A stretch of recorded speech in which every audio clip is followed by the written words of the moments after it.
act on what you know the moment you know it. What do you mean by that? Because I'm responding to what you just said. I think is really important when you said people listen to too many voices. The reason you listen to a lot of voices is to avoid action. It's just like with counseling. When a person goes to one person for counsel, then a second, then a third, you know what they actually want is someone just to agree with them. They don't want to have a change behavior. Right. If you want to ask me how it changed my thinking, I acted on what I knew the moment I knew it. And that action reprogrammed my brain. Because your brain isn't reprogrammed by learning. Your brain is reprogrammed by doing. And so if you know this and know this and know this, the only thing that will change your mind is the thing that you actually act on. And so if you know, just whatever, if you know that you do better when you wake up at 5:30 rather than 8:30, it's not going to change you until you start getting up at 5:30. And, if you know that what will change your life is that you need to actually begin to learn. And so if you start reading 30 minutes a day, that action will begin to change your life. It's acting on what you know. And I can look back and I acted. I did a lot of things that later I went, oh, that was probably like maybe not the right thing or the smartest thing to do. But I never made a mistake from inaction. I made mistakes from action. And I would much rather make mistakes from action than inaction. Okay. Talk to me about that. Yeah. Because it's just like going, to Europe tomorrow. Yeah. You could think about it forever. In fact, you have thought about going overseas Since the day that forever. I committed. You've been thinking about it for years. Oh, yes. The idea of going. Yes. For years and years. And until there comes a certain point where even your friends, when you talk about it, they won't even take it seriously. Because if you... I don't think that's true. You think that's true? If you called any of my friends, they would go, oh, he was never going to do it. No, I'm not. I wasn't using you specifically. I was saying that. You look like he was looking at me. It looked like you were looking at me. I'm just saying, okay, different example. No. If you feel that way, say it. I want to talk about it. I think it's good. You feel that way. No, it's okay. But say it to me. Say it to me. What I'm saying to you.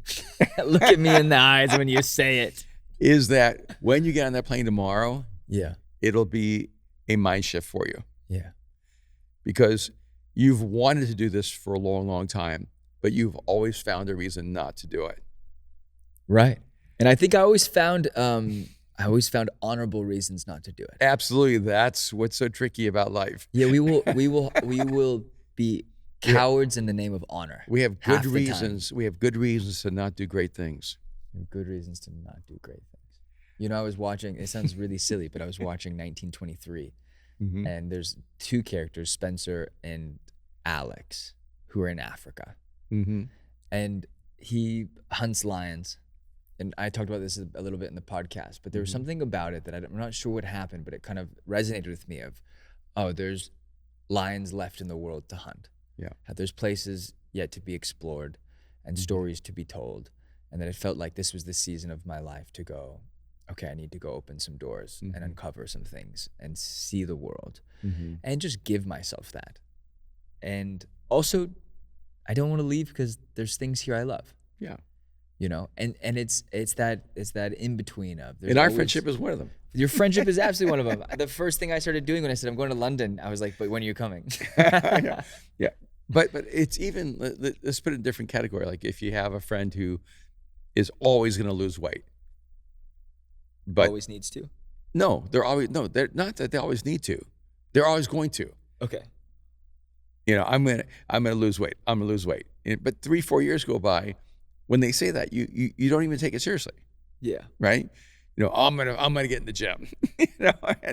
Or the reason gyms can have so many members and be so small is they know most of their members will never show up. Yeah, they bank on you not showing up. That's right. They bank. Their money's dependent on your lack of commitment. and what I'm saying is that it's only the action that changes your mind. So we just got back, we've been gone for a couple of weeks, and I had to do 4 planes over the weekend. And so the first thing this morning I got up, and the first thing I did was I'm heading to my gym. And I went and worked out this morning. And I didn't even know how much energy I was going to have. I didn't know whether it was going to go well or not or anything like that. But I knew that the only way I can convince my brain that I'm a person who actually has a commitment to his health is by choosing the action. And you know how many people I know that are going to write a book someday? Oh my gosh. I'm surrounded by so many authors who've never written a word. And me being one of them. And, you know, and if the example falls anywhere near you, then just embrace it. But I have so many people that I know, and I know that they would be better writers than me. The reason I'm a better writer than them is just one simple thing. I write. And I am better than so many people because of one thing. I do it and they don't. And if they would just do it, they'd be better than me tomorrow. But the doing it is their Achilles heel.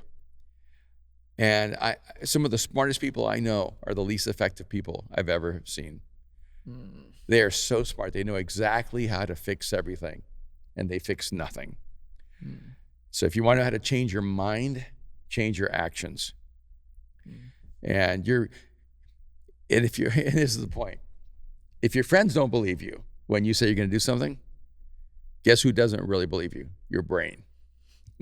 Your brain knows you're lying to it. It's not worried you're not going to get up. Your brain's not worried you're not going to go to the gym. Your brain's not worried you're not going to write that book. Your brain is the last one you'll convince. Because if you've taken on a pattern that settles for less, your brain knows that unless you change your actions, you'll never do more.